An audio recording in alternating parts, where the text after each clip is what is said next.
Il-proċess tal-att tal-voti fiċ-ċentru tal-att tal-voti fin-Naxxar intemm tard il-ħadd fil-għaxija u fit-tmiemu tħabbru l-ismijiet tal-5 deputati eletti f'kull distrett elettorali. Mill-ewwel distrett kienu eletti Derin Karabot u Mario De Marco fisem il-Partit Nazzjonalista, fil-waqt li Kita Zopparditanti, Deo De Battista u Aron Farrugia kienu eletti fisem il-Partit Laburista.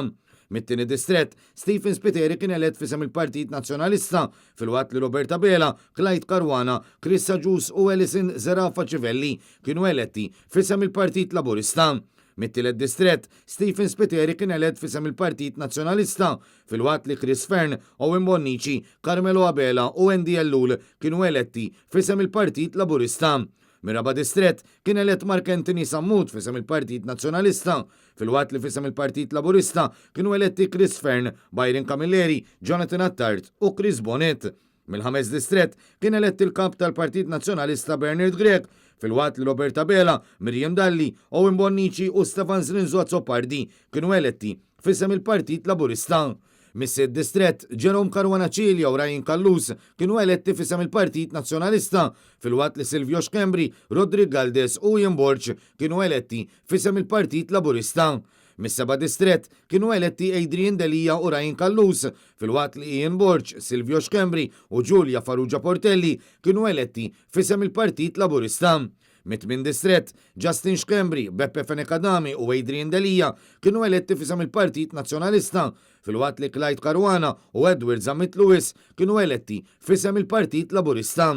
Mid-9 distrett kienu eletti Joe Giglio, Robert Arrigo u Ivan J. Bartolo fisem il-Partit Nazzjonalista, fil-waqt li Clifton Grima u Michael Falzon kienu eletti fisem il-Partit Laburista.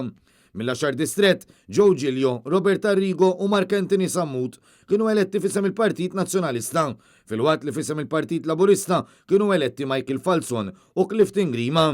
Mill-11 distrett kienu eletti l-kap tal-Partit Nazzjonalista Bernard Grek kif ukoll Ivan Bartolo u David Ġus, fil-waqt li Miriam Dalli u Alex Muscat kienu eletti fisem il-Partit Laburista.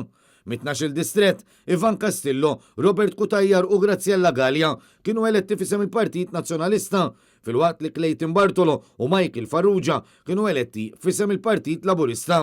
U mit-13 distrett, id-distrett ta' Għawdex kienu eletti Alex Borch u Chris Said fisem il-Partit Nazzjonalista, fil-waqt li Clint Camilleri, Anton Refalo u Ġotjana Bela kienu eletti fisem il-Partit Laburista. Ma dawn iridu jiżdidu wkoll żewġ siġġijiet bil-mekkaniżmu li jagħmel aġġustament skont kemm ikunu kisbu l-partiti fl-elezzjoni, ħalli l-att ta' siġġijiet ikun jirrifletti id-distak fir-riżultat elettorali. Dan l-aġġustament kif mitlub skont il-liġi elettorali ifisser li d-differenza fl-ammont ta' siġġijiet bejn iż-żewġ partiti se jkun ta' 9. Bil-Kummissjoni Elettorali tikkonferma li ż-żewġ kandidati tal-Partit Nazzjonalista li se jkunu eletti b'din is-sistema jkunu Tony Bezzina u Ian Vassallo. Minnaħa l-oħra, l-istatut tal-Partit Nazzjonalista jitlob li sakemm il-liġijiet elettorali ma jipprovdux għal metodu ieħor, kandidat li jikkontesta fisem il-partit fl-elezzjoni ġenerali u jiġi elett f'aktar minn distrett wieħed għandu jivvaka s-siġġu f'dak id-distrett fejn ġab anqas persentaġġ ta' voti fl-ewwel att bħala persentaġġ tal-kwota distrettwali. U għalhekk li fil-jiem li ġejjin isiru l-elezzjonijiet każwali qabel ma jitħaddem il-mekkaniżmu tal-kwota tal-ġeneru li wkoll iżid xi deputati biex jinħoloq bilanċ bejn nisa u rġiel. Sa dan it-tant, minkejja l-isforzi taż-żewġ partiti politiċi ewlenin kienu biss 4 in-nisa eletti fil-Parlament f'din l-ewwel fażi.